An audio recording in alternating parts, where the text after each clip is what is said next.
одоо нааврын баяр болж байгаа. Битээ ирсэн би жил болгон ховд явдаг. Чи жил болгон баярлгийн явдаг байсан. Тэгээд энэ одоо хоёулаас ажил ихтэй чуулга эхэлсэн. Тэгээд явж амжсангүй. Тийм болохоор одоо бас Казах түмэндээ бас ингээд сайхан хүндэтгээд нааврын хоолыг хийгээд ингээд biz бямбын урлагаа хийчихийг бодсон. Тэгээд баян амттай хийж байгаа хаа. Хоол сайхан болно.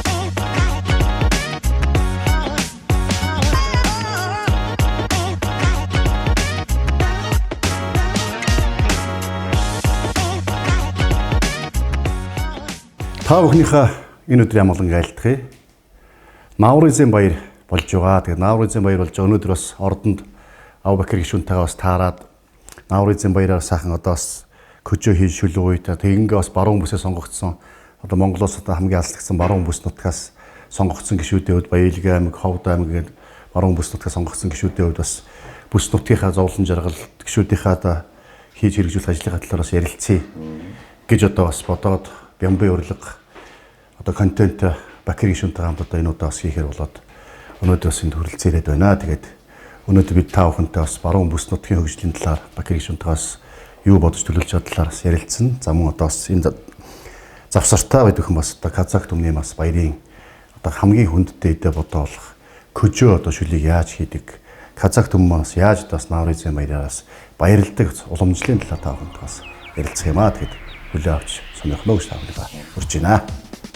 За сайхан сарим сарилгаад саримстай шил ер нь өлид зүгээр штэ.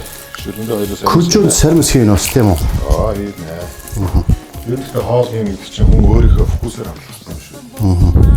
Заавал одоо тогтсон юм байна. Грамм давс, тэдэн грамм тос гэж яснаас яг өөрийнхөө фокусээр хандах хэрэгтэй шүү. За шөлөө юу яг ер нь Казыг бол их давсалдаг штэ. Тий. Тэгэхээр шөлнийхөө давсыг маш боломжтой тааруулах хэрэгтэй. Одоо ингээд их давс их юм шөл давс ихтэй болсон юм учраас амсаж байгаа. Тийм дээрэс нь шөлөө бид перцээр амлал. Тийм их биш. Улаан хар перц. Саримсаа одоо хэрчээ жижиглэх үү? Яг жижиглээд хуржиглэх үү? Тийм тав байх болох уу? Их үү? За.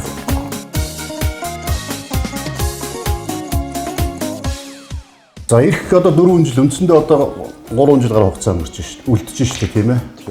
Энэ хугацаанд одоо баруун бүс нутагта түүн дотроос Баялгийн аймагтайг томоохон тодорхой хийхээр бодож төлөвлөсөн одоо ажлууд юу байгаа вэ? Энэ ард иргэдээ бас ямар одоо зорилтуудыг самлсан билээ? Тэгээд бид нар сая 24 оны улсын хурлын сонгуулиар манай намаас нэр дэвшигчд маань бол нэг л том зүйлийг амлаж байгаа. Мэдээж хэрэг бусад одоо салбаруудын ажлуудыг бас хийгээд явна. За үүн дотроос хамгийн нэгдүгээр амласан зүйл бол бүх сумаа засмал замаар холбоё гэж амласан шүү дээ. Одоо энэ чинь Ховд аймаг, Хөрш аймагт холбогдлоо. Бямцаг гишүүнийг та нар харав. Бид нар яагаад энэ бүх сумаа засмал замаар холбож болдоггүй ингээд бид нар зорилт тавьсан. За энэ ажлын эхлэл маань бол за өнгөрсөн 4 жилд бол 23 оноос хойш таныг сайд байх үед эхэлчихсэн. Тэгэхдээ таны бас санаачлага, таны бас маш их одоо идэвхтэй оролцооны үр дүнд бид нар чинь үлгийгээс Цингэл, Улаус, Сагсай сумдыг сумдуудаар тийм ажил эхэлсэн байгаа тийм ээ. Тэгээ энэ ажил маань эхэлсэн явж байгаа. За үлгийгээс Цингэл сум мөртлөх 82 км автозамын одоо 4-р багц буюу Улаус Цингэл хоорондын 23.1 км автозам 46.7 тэрбум төгрөгийн хөрөнгө оруулалттай. За энэ зам маань бол бодиттойгоор эхлээд хэдий одоо 24 оны 9 сарын 5-нд оройтож эхэлсэн ч гэсэн маш амжилттай явж байгаа. За энэ жилийн улсын төсвөөр бид нар үлдсэн 66 км автозам буюу үлгийн төвөөс Улаус мөртлөх 66 км автозам 163 тэрбум төгрөгийн төсвөөр. За үүнээс 29.7 тэрбум төгрөг энэ жилийн одоо 25 оны улсын төсвөөр суучихсан ажил маань эхлээд явж байгаа. Тийм учраас бидний нэгдүгээр тавьсан зорилго бол бүх сумаа автозамаар холбоё 28 он хүртэл гэж байна. Гэхдээ 28 он хүртэл гэдэг бол богино хугацаа. Тийм их том зорилт тавьсан байна. Том зорилго тавьсан. За үүнтэй зэрэгцээд мэдээж хэрэг одоо бусад салбарын ажлуудыг бол хаяул одоо хаяхгүй явна шүү дээ. Та бидний бас гишүүд аж ахуй байна. Шинэ өдөө төсөл байж байна гэнэ. Шинэ өдөө төсөл маань өнгөрсөн 4 жилийн хугацаанд бас амжилттай гэсэн бид нар 7 одоо тракторыг 28 агрегатын хамт 3 сумд өглөө өмсний ногооны хангамжийн үрээд за тэр ажлаа шинэ өдөө төслөө өргөжлүүлээд одоо 26 оны улсын төсөвдөр хадлан тижэл ногоон тижэл дахиалах боломжийг судлаад бүх сумдууд дээр хэрвээ газраа бэлдэх юм бол тэр газарт нь тохирсон трактор техник механик зүйлтэй асуудлыг шийдийг зорилт тавиад эхэлсэн явж байгаа. За үүнтэй зэрэгцээд мэдээж яриг одоо таны хэлдэг тийм ээ одоо тойргийнхаа асуудлыг бид нар шийдэх хэрэгтэй. Үүнтэй зэрэгцээд бид нар энэ хууль тогтоох ажилд анхаарал хандуулах хэрэгтэй.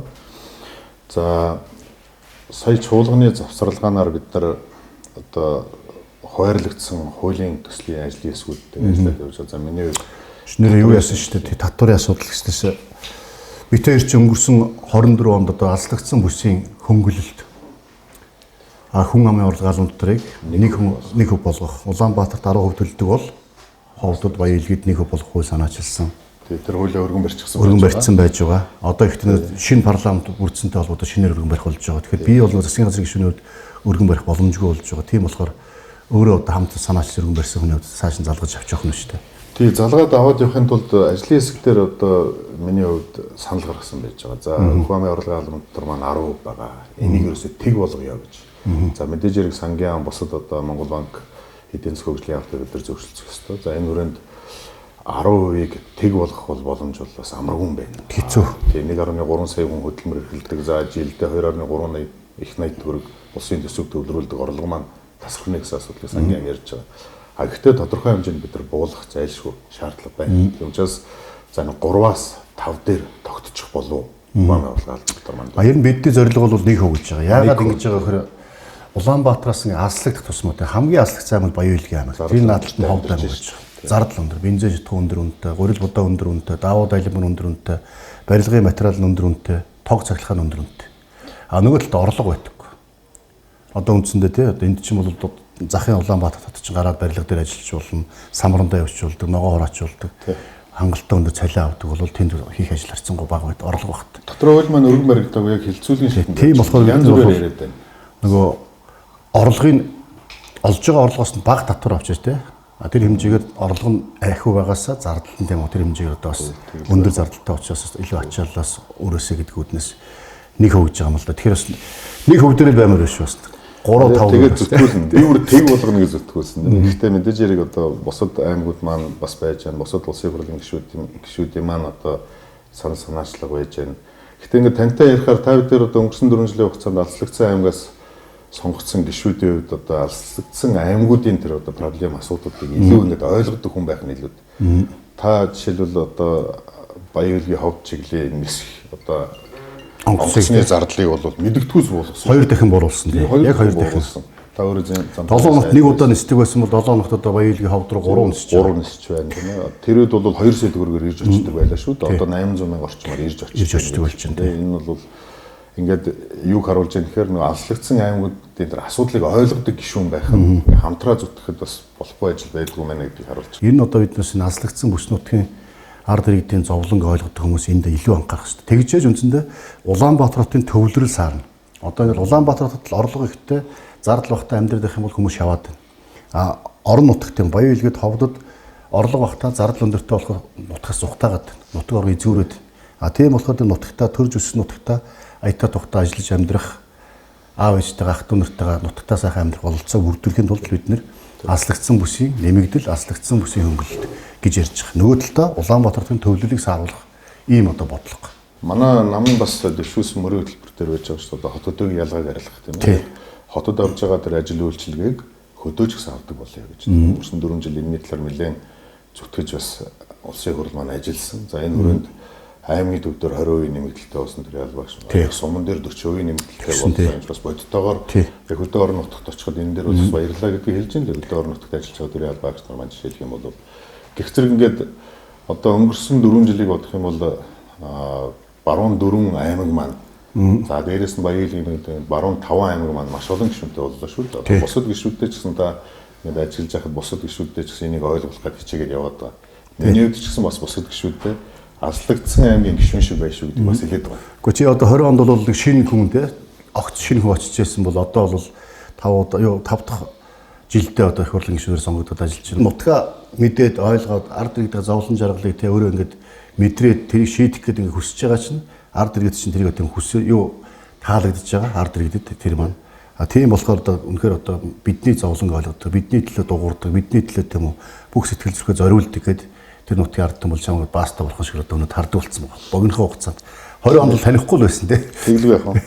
Тэгэхдээ энэ дээр бас манай аймгийн бас ахмадууд одоо манай намын олон жил явж байгаа Ахмадбуудад бас хэлж байгаа. Та нар Ховд аймгийн Бямцагт гишүүнийг хар. Тийм ээ одоо олон удаа сонгогдсон гишүүн ямар их зүйл хийж амжиж байна вэ гэж. Жишээлбэл цементний үйлдвэр тийм ээ чинь саяхан шүүд одоо Улаанбаатар хотоос Ирээнээс цемент зөөдөг байлаа. Баруун бүс нутгийн цемент 700 мянга байсан тонн. Одоо нь 250 мянга 300 мянга. Энэний одоо ач буян жишээл Ховд Баян Илгийн аймаг одоо боддоор одоо мэдэрч байна шүү дээ. Цементний үн тодорхой хэмжээнд буурчихсан одоо тэнд бүтээн байгуулалт маань ямар эрчимтэй явагдаж байгаа. Баян Илгийн аймагт барилгажилт бол маш сайн явж байгаа шүү дээ. Тиймээс ингээд Бямцагт гишүүн шиг одоо ингээд ажил амжуулдаг тийм ээ нэг гишүүнийг дахин сонгох нь ямар үр дүнтэй болж байна. Одоо таны үйлдвэр технологийн парк жишээлбэл бас бодтойгоор яваад эхэлчихлээ. Шинэ өдөө төсөл дээр маш амжилттай явж байна. Та бид нар бас одоо Шадар сайд амар сайхан бид нар өргөн барьсан чөлөө төсвийн тухай хууль бас байж байна. Манай Баян Илгийн аймаг дээр олон жил одоо цагаан нуурын чөлөө төсөв яригдсан тийм ээ. Тэгээ би энэ чөлөө төсвийг яг ажиглаад хахад замын үед алтан булаг одоо манай цагаан нуурыг ингээд харж хахад одоо арх бичээн оруулж зархаасаа илүү одоо яг таны тэр үйлдвэр технологийн парк тэр чөлөөт бүс дотор байх хэрэгтэй юм шиг байна. Татваргүй орчин. За дэд үтцийн шийдчихсэн татваргүй орчин байна. Бизнес эрхлэгчид маань ийшээ ороод одоо арьс ширний үйлдвэр байдаг чинь бусад экспортын чиг хандлагатай үйлдвэрийг тэнд хөгжүүлэх боломж байгаа юм шиг харагдаад байна. А яг одоо бид нар бол бас чөлөөт төс дээр хэдийлэн анхаарал хандуулж чадахгүй л яваад байна. За өнгөрсөн 4 жилийн хугацаанд мөн одоо амьд мал экспортлох асуудлыг хөдөө аж ахуйн байнгын орон дээр шийдчихсэн байна. Яг одоо танай Ховдын аль суман дээр булган суман дээр тийм ээ. Яг энийг ингээ харж байхад жишээлх юм бол замын үйл дээр байж байгаа тэр амьд мал экспортлдог зүйл бол өдөртөө одоо хашаа маань өдөртөө 90 сая төгрөгийн өвс иддэг юм. Баруун аймагт маань яг тэр байгалийн хадлан хэдий одоо боломжтой байлээ тийм ээ. Гэхдээ тэжээлийн тариад одоо Ховд бол газар тариалны соёлтой аймаг шүү. Тэр талаар нь бас ингээ цаашдаа одоо нөгөө бусад гишүүдтэйг хамтраад бид нар зайлшгүй шийдэх ёстой зүйлүүд юм шиг байна. Тий. Манай Баянлах үнэхэр хөдөлмөрч. Одоо тэр яаж мэдэгдэх вэ? Бидний Алтаа тавхан богд явал Сэргаал дээ. Хурган нуур, Хотон нуур ингээд буцаал явж явах чинь Ховд бол дагаа тэр одоо ус-сэрээс Ховд бол дагаал ус байгаа шүү дээ. Тэнд ямар хэдэн километр чулуугаар хашаа бариад юм уу? Хадлынхаа талбай бэлтцсэн. Үнэхэр хөдөлмөрч улсууд. Тэглүү байх манай би ч одоо Баянгийн ард түмнэр одоо ажилсаг ард түмэн гэж бахархдаг шүү дээ. Манай дээр хөдөө аж ахуй төдийлөн айхтар хөгжөөгүй, уул уурхай төдийлөн хөгжөөгүй. Гэхдээ л одоо иргэд маш өндөр орлоготой сэтгэл хангалуун бас нэг чинэлэг амьдрдаг юм дээр чинь өөрийнх нь аймгийн төвдөөс гэсэн нөгөө ихэнх айлууд нь хувийн байшинтай. А байшингаа өөрөөсөө галддаг, гаднаас нь галж өгöd явж идэг юм л шүү дээ. Та хөдөө малчин айлд очиход грантнаас алуус болж манай аймаг дээр. Харин одоо хүн гайхан бид нараас явж хахад улаан усан нэг малчин айлд очиход малчин айл мөртлөө байшин дотор дүүштэй байгаа шүү дээ. Халамжтай.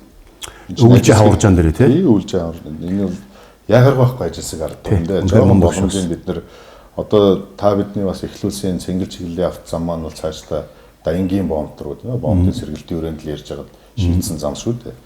Хэрвээ одоо Даянгийн бомб байнгын ажиллагаатай болчих юм бол манай аймагт аялал жуулчлал бүр тасраад алгуулна тийм. Тэр бүс нутагтай бол маш одоо бодиттой хувинуур оруулах зам шүү дээ. Тийм учраас бас Даянгийн бомбын замыг бас дэмжиж ажилладаг. Бас энэ дашрамд талархлаа илэрхийлье. Баярлалаа. Та ч гэсэн та өөр салбарт байгаа ч гэсэн бас дэмжиж ажиллана байх гэж найдаж байна. Тэгээд ер нь бас өнгөрсөн 4 жилээс хийсэн ажлынхаа үр дүн тийм үр өгөөжийг бас хүртэж өнөөдөөс ингээд дахин сонгогдож байгаа байхгүй. Тийм болохоор одоо бас тэгээд тэр ард түмэн итгэсэн, тэр ард түмэн дэмжсэн энэ сайхан итгэлийг, энэ сайхан дэмжлэгийг тийм үү улам одоо алдахгүй, улам өшөө их хийж бүтээж одоо зүтгэлээр хариулах бидэнд үүрэгтэй тэр үргээ бас амжилттай бас нэр төртөө бас биелүүлж байгаад бас Абубакр гишүүнээс баярлж явдаг. Ялангуяа одоо баруун бүс нутгийн зовлонг ойлгодог ийм одоо гишүүд өшөө олон болоосоо гэж бас боддог. Яг ойлгож л байгаа юм л да. Тийм учраас одоо замын асуудал ярьж байна. Тэр учраас аслагдсан бүсийн татврын хөнгөлтийн асуудал ярьж байна. Үйлдвэр технологи парк. Одоо харин жоо удаашралтай яваад байгаа юм тэр. Асхтын мөнгөний орд яг танахын юу гэж боддог юм? Асхтын мөнгөний орд за өрс сударгыг ерөнхий сайд байх үед одоо Эрдэнэс Монгол руу шилжүүлж авсан шүү дээ. Тэгээ асхтын мөнгөний ордыг яг одоо ингээд би ярихад бас жоохон ярихгүй яваад байгаа юм. Яагаад тэгэхээр яг одоо нүдэнд харагдахуйц одоо экскаватор бужигнаал тээврийн машин тоос бужигнуул давхад бас эхлэв байна. Гэхдээ стратегийн ордын хувьд хууль эрх зүйн хүрээнд янзлах бичвэр маш их байдаг юм байна шүү дээ. Сая одоо Монрост байж байгаад Эрдэнэс Монгол руу шилжсэн процесс нь өөрөө их удаан байлаа. А дээрээс нь манай асхтын орд чинь ашиглалтын үед маш хүнд нөхцөлд байдаг тийм ээ. Яагаад ч бол олон сар засшуураад эхэлдэг газар яг одоо тэр олборлолт ашиглалтын процесс нь өөрөө их богино хугацаанд явдаг. А гэхдээ зүгээр байгаагүй. Би өнгөрсөн 20 оны сонгуулиар гарч ирээд асхтыг эдийн засгийн эргэлтэнд оруулах ажлыг яхлаад явсан. Өдөртийн бодлогын байнгын оронд байхад за 3 асуудлыг шийдсэн байж байгаа. Асхад хүртэлх автомын асуудлыг бүрэн шийдсэн. Одоо ямар ч цаадгүйгээр асхтын ордор гэдээ яваад очино. Нэгдүгээрт. Хоёрдугаарт одоо тэр 6 штольны гэж ярьж байгаа. Одоо тэр уурхайн ам. Тэр 6 штольны бол 30 жилийн хугацаанд таазанда тултал мөсөөр дүүрсэн байсан. Нэг штольны одоо дунджаар 1 км орчим өдөр уулан доогоор явдаг. Тийм үү? Түнэл юм биш үү? Түнэл. Тэрийг бүрэн одоо мөсийн чөлөөс Эрдэнэс Монголын одоо ажилчид хөдөлмөрчд маань манай Ногоон Нурсумын залуучууд нийлж хагаад 6 штольныг бүрэн одоо нээс. Тэр штольныг нээжэж тэр штольны дотроо хайгуул хийдэг юм. Нэг чих сони юм байна шүү дээ. Зүгээр одоо тал дээр байгаа юм шиг шууд өрөмдлөг хийдэг юм байна. Хөндлөн өрөмдлөн тэр штольны дотроос явдаг.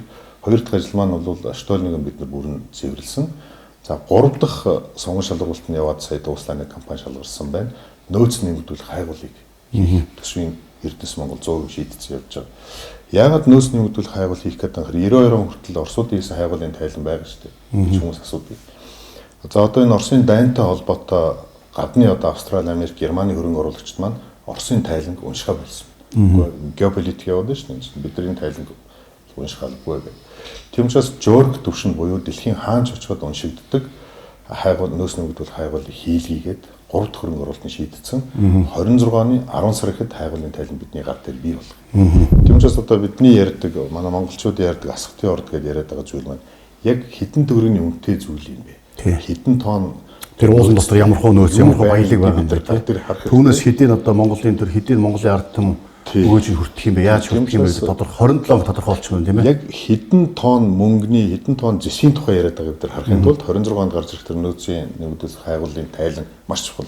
Тийм учраас 30 жил одоо хаалттай мөсөөр бүрхсэн байсан асхтын орд маань нэг шат дэшээ гэсэн гэж би харж байгаа. Зөв. Тэгвэл 27 оноос үндсэндээ бол асхтын мөнгөний ордын өөр хэдий их нөөцтэй хэрэг баялаг байгаа. Тэр баялагын хэдэн өн төр эзэмшүү, хэдэн өн ард туу эзэмшүү өгөөж хүртэх гэдэг. Энэ тодорхой тайлангаа барьж яваад гадаад очиод одоо хөрөнгө оруулалт хайх нь шүү дээ. За манад тэдэн тэрбум долларын нөөцтэй ийм орд байна. Та энэ хөрөнгө оруулалтыг гэж тэдэн үеийн төр эзэмшээ, тэдэн үеийн данаа эзэмших гэдэг асуудлыг ярих гэж. Баялагчид манай нөгөө Эрдэнэ өргөний усан цахилгаан станцыг дэмжиж байгаа юм шүү дээ. Дэмжлгүй яах вэ? Яг мэдээж хэрэг ахуйн чанартай зүйлүүд маш их. Яг хов дуус баян үйлгийн 3-аас баян үйлгийн талдаа илүү уул зураг. Гэхдээ баян үйлгийн талдаа илүүтэй одоо суурьшлын бүс бий болчихсон. Одоо өвг дээдсээс ахуулаад тэнд өвлждэг, хаварждаг байсан газар торох бас амаргүй л дээ. Тэгээд яг хуу тодорхой хэмжээний нөхөн төлбөрүүд өгж байгаа. Зарим нь одоо зарим багийн засаг дарга нарын хариуцлагагүй явдлаас болоод зарим айлуудын бүртгэл бас гүйцэд ороогүй гомдол саналууд ирж байгаа. Энийг хавдаж гисэн бас тийм асуудал байна. Одоо бас чуулгыг хэлэхээр хэдүүлээ та бид бас нийлж иж энэ асуудлыг ярий. Энд чинь өнөөдөр ирж суугаад маргааш нүх гэж байгаа айлын асуудал биш. Өвөө наав нь байсан зүйл шүү. Тийм учраас ямар нэг маргаангүй шийдэх хэрэгтэй. Том бүртэн байгуулалт хийж. Манай аймагуд маш сайн дэмжиж байгаа шүү дээ бас. Эрдэнэ өргөний усан цахилгаас ашиглалтанд орчуулсан баруун бүс нутгийнхан эрчим хүчний тусгаар тогтнол болно. Хямд үнэтэй тасардаг хүн найдвартай эрчим хүчтэй болно. Одоо ч байж байгаа тасарчдаг айгүй өндөр үнэтэй байдаг шүү дээ. Иргэд бол гараа өргөж байгаа. Бид нар дэмжиж байна. Гэхдээ бидний нөхөл бүрээр нөгөө талдаа Бямбасад одоо Нино гэх баялагын ч өвлөө хаварж байгаа бүгд л өлөдлөх хөрөнгөтэй байсан шүү дээ. Яг тийм үү. Эсхийг нүүлэх биш. Манайхан ч бол нэг хашаа байна. Тэгээд гэр байдаг бол эсхийг хашаа нь бүр капиталны шахуу болчихсон, чулуугаар барьцсан. Тэгээд байшинтай болчихсон. Тийм учраас тэрний нөхөн төлбөрийн асуудлыг нь одоо дараа 7 хоногоос байнгын орон энэ төр асуудлыг тавья гэж одоо эрчим хүчний сайдд бас том бүртэн байгуулалт шүү дээ.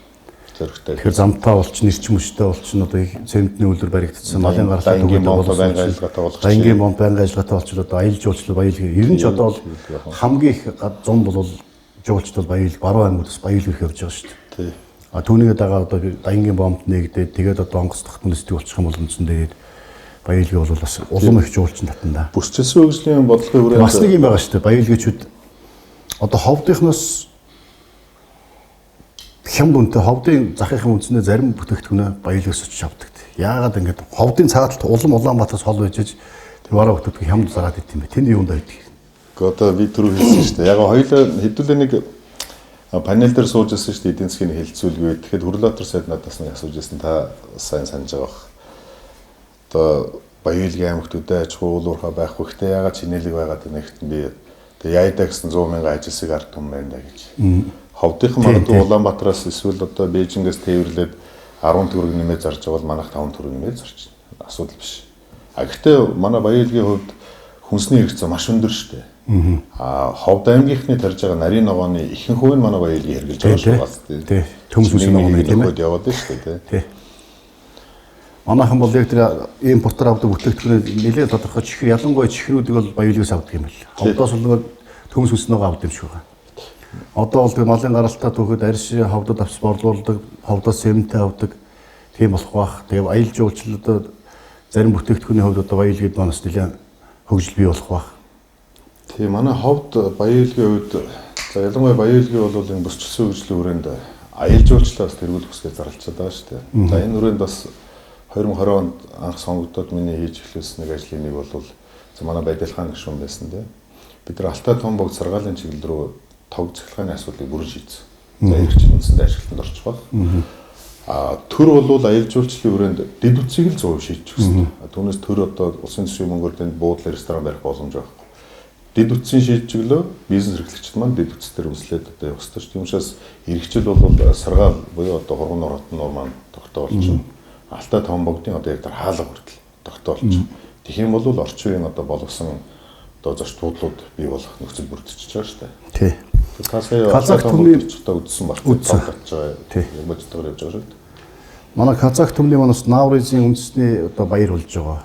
Тэгээ бид нар чинь баяраараа бол олон сайхан одоо нөгөө тулан булаалдах тэмцээн, бүрэгдийн баяр, тэгээ дээрэс нөгөө доомброор сайхан одоо доомброо тоглож бас дуулж хуурддаг ийм уламжлалтай. Би бас ховдын манай Казах төм маань олон жил бас баяраа тэмдэглэж би бас 8 жил одоо үндэснээ дараалал нь Күй гэж одоо нэрнждэг доомбрын тэмцээн. Тийм үү. Зохион байгуулдаг тийм. Энэ жилийн одоо доомбрын тэмцээн маань бас амжилттай зохион байгуулагдаад одоо бас болсон байгаа. Тэгээд Наурызын баяраараа бид нар ч бас олон сайхан одоо Казах иргэдээ хөдөлмөрчтэй. Иргэдээ бас одоо алдартан гавьяатан болгож одоо бас шагнаж урамшуулдаг. Манай үлгий шүүч гэсэн одоо сайхан гавьяатай алдартан гавьяатан бас олон төрдөг. Энэ жилийн Баян-Илгийн аймагс олон алдартан гавьяатан төрж байгаа юм. Ер нь чамлахааргүй. Аймгийн хувьд одоо ерөнхийлөгч маань яг Наурызаар зориулж бас зэрлэг гаргадаг шүү дээ. Одоо Баян-Илгийн хавд мөн одоо Монгол улсын онцөг улмөрт амьдарч байгаа Казах иргэдэд шагнаж урамшуулдаг. Энэ жилүүд бас чамлахааргүй шагнал урамшуул гарч байгаа. За бид нар яг Наурыз өнгөрмөгц одоо та бүхэн чинь чуулганд авахцчаад яхаарахгүй энэ баяраараа одоо очиж чадсангүй. Яг чуулган одоо завсрал мөрц одоо чуулгангүй өдөр очиж шагнал гардуулж өгч байгаа. Бас чамлахааргүй шагнал гарч. Сүүлийн жилүүдэд би ажиллаад хахад бас ховд аймгаас маань гавьяат алдартангууд их төрж шít Казах. Ер нь бас яг нэг хэсэг бол үндсэндээ 14 оноос 21 он хүртэл бол үндсэндээ манай ховд аймгийн Казах иргэдээс гавьяат төрн төрөг байсан. Бид нар бас одоо хөрөлсгөр хэлэгчийн үед одоо 21 оноос одоо 22 оноос эхлээд бас одоо энэ дэр нэлээд анхаарсан. Үүний үр дүнд одоо хамиитх байгаа төр засгийн одоо төрийн үйлчлэгийн гавьяат ажилтаа анхуулж байлаа 22 онд. За дараад нь манай Багдалгой гавьяат эдийн засгч болж Савд аймгийн Жаргалан сумын иргэн, за мөн Булган сумын иргэн Амантайгоос Монгол улсын гавьяат эмч болсон. За мөн одоос манай Ховд сумын иргэн 90 гавьях мас Монгол улсын гавьяатад эмч болсон гэдэг. Олдо сүүлийн жилүүдээр нь Наурызын баяр болгоноор явсан. Тэгээд би бас ховдыг анзаараад байгаа. Тэгээд нийслэлээс ч гэсэн бас ганц нэг төрж байна. Нийслэлийн гишүүд маань ч гэсэн одоо Наурызын баяраар. Гэхдээ ингээд анзаараад байхад Наурызын баяр маань бас Монгол улсад бас том баяруудын тоонд ордог болсон юм шүү. Маш өргөн тэмдэглэдэг болсон юм шүү дээ. Хаврын баяр, нарны баяр тий. Тэгээ одоо энэ жилийн хувьд Дархан шарын гол Эрдэнэтийнхэн маань за одоо Сүхбаатарын талбай дээр жишээлбэл Казах үндэсний гэрээ бариад тэнцэнэ одоо Казах үндэсний одоо хүн хоол тийм ээ Казах үндэсний одоо дуу хуур маш өргөн болж штэ энэ. Нэлээд дэх нь одоо энэ Сүхбаатарын талбай дээр Казах гэр баригдаг бас нэлээд удсан байна. Тэгээ энэ жилийн хувьд бол нутгийн зөвлөл маань шинэ удирдлагатай болсон. Та бас одоо талбайгаар бас зочлоороо Казах гэрээ одоо нэг нь та зөвхөн ховд баяр болсон. Нутгийн зөвлөлийн дарга Хайдус гэх зал болсон. Тийм үгтэй. Тэгээд улсын хурлын гишүүнч бас нутгийн зөвлөлийн Баян-Илгийн ховд ч бол нэг л утга гэж би ойлгоод шүү дээ. Би бас 10 жил байхдаа 2 дугаар 10 жил манай ингээд талан одоо Казах хүүхдүүд, талан Монгол хүүхдүүд байсан. Тэгээ багаас л Казах хүүхдүүдтэй хамт маш ойр дотн өссөн. Тэгэл ховдын ч үндсэндээ нийт иргэдээ 18-20 орчим хувь нь одоо Казах иргэдэд одоо хүртэл ингээд байнга одоо хамт ойр дотн байдаг. Тэгэл одоо ажил бизнес тэгэл бүх холбоо Баян-Илгээтэй их холбоотой байсан. Энэ баруун аймгийн ч бүгд нэг зовлон ихтэй аслагдсан аймгийн ч бас бүгд л одоо ялгаа говьолтой ус завхан тэгэл ховд Баян-Илгийн баруун таваа мөчтэй бүгдээ л эрен зовлон нэгтэй, жаргал зовлон нэгтэй, арай жоо амь нэгтэй байдаг хооронд дээр. Ховд аймаг маань ч гэсэн бас та сая Баялгийн ажилсаг гэж байна. Ховд аймгийн ард түмш бас их ажилсаг шүү дээ. Одоо тэр Булган суманд очиход тэр алимны талбай энэ тэр олон жил болсон. Мөн тэгээ Булганы одоо Ярантын бонд байж байна. Бас одоо 8 их хийдэг бас нэлээд тийм хөдөлгөөнтэй аймагуудын тоонд ордог шүү дээ. Ямар сандал бүх сумаа засмалаар болчиход байна чинь. Одоо нэг сум үлдсэн байна. Нэг сум дууд сум үлдсэн байна. За энэ жил Сэлэнгэ аймгийн үед ганц үлдсэн нэг сумаа одоо 3 гишүүнээ даатгах гэж байгаа. Манай Пүрүүдэл гишүүн байна, Мэнцайхан гишүүн байна, Болормоо гишүүн. За та гурав маань одоо нийлж байгаа нэг сумыг л замтаа холбоодох. Одоо 15 сумын үндсэндээ одоо бас бид шийдлээ гэж хэлэх гэж байгаа. Би таны энэ юу контентыг анзаараад байгаа. Тэгээд тэр комментийг ажиглаад байхад таны ч одоо сэтгүүлч болсон юм уу гэд байх юм хэлээ шүү дээ. Гүй одоо сэтгүүлч болох юу аах вэ? Энд чинь бас сонирхолтой байхгүй юу? Одоо өнөөдөр хүн болгон тийм гар утастай болгон ч үндсэндээ сэтгүүлч зураглаач болчиход байгаа шүү дээ. Тэгэл хүн болгон лайвддаг, хүн болгон тийм контент хийдэг. YouTube руу оруулдаг, Facebook руу оруулдаг, Instagram руу оруулдаг.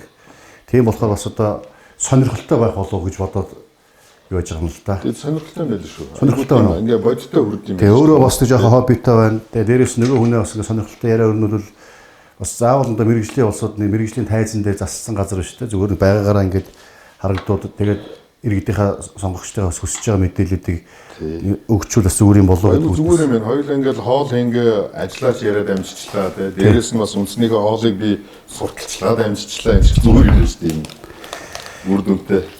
Жишээлбэл сайн зэрэг гүшүүнтэй Бат найрамд гүшүүнтэй ярьсан. Яг ингээд нэг мэрэгжлийн парламентчийн үед ингээд зааж зөвлөд байгаа. Тэгээд тэгхгүйгээр 4 жил одоо жолоогүй явж байгаа дуусч бас магадгүй шүү дээ. Гэтэл одоо би бас тэрийг хараад бодож ил аргагүй.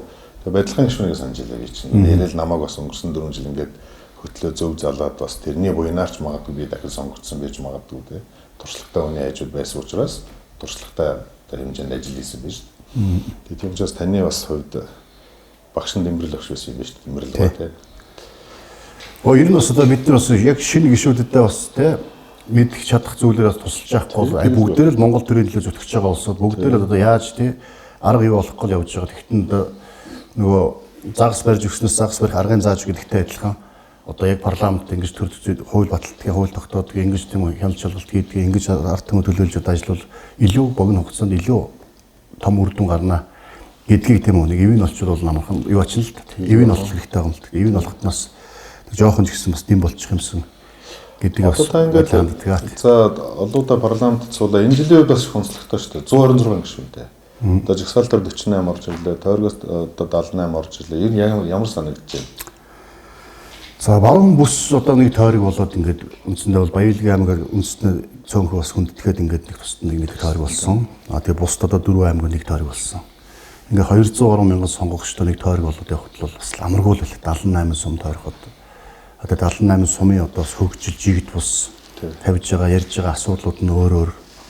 Тэгээ нүхний одоо шийдэхэд бас нэлээд их одоо олон олуулаа нийслэлээ одоо маш одоо том зорилго тавьж маш сайн төлөвлөж одоо бодлогоо уялдуулж ажиллахгүй бол их хэцүү.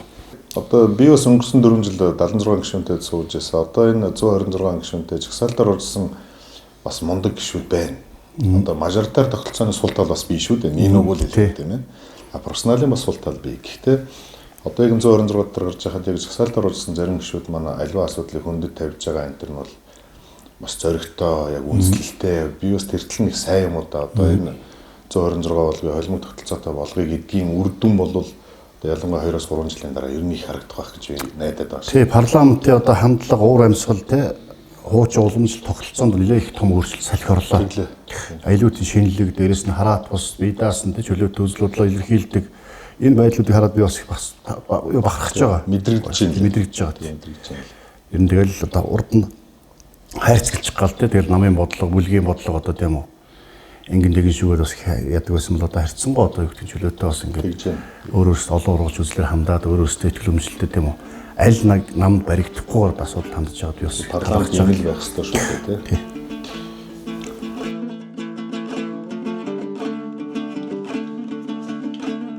За ингээд шүл маань боллоо доо. Хоол манай дастархан бэлэн боллоо тийм ээ. Дастархан бисбармак, жамбастагаа ингээд.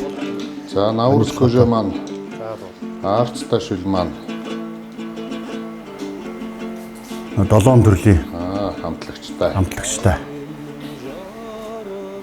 За яглаа тавьчихна. Армаа нааш суучих одоо гурлаа сайхан тэгээд кожиго уу да. Армаанаар суугаарай. За ингээд Казак төмний маань хамгийн том баяр, хаврын баяр, нарны баяр, нааврын баяр маань болж байна. Тэгээд ирж байгаа одоо 25 он энэ сайхан жил одоо бас монголчууд бид бүхэнд бүгдээрэнд нь одоо ээл ивэлэ хайрлсан эдээ будаагаар элбэг баян амьдрал наз жаргалаар дүүрэн сайхан жил болох болтугай. Тэгээд улс ом болсон, ах мол болсон. Өрөөл утаршгээ. За. Өсөргөн жемэсэн саммал жин саямак Туш тушарын нэмішін Есі еркетсенде мен саған сән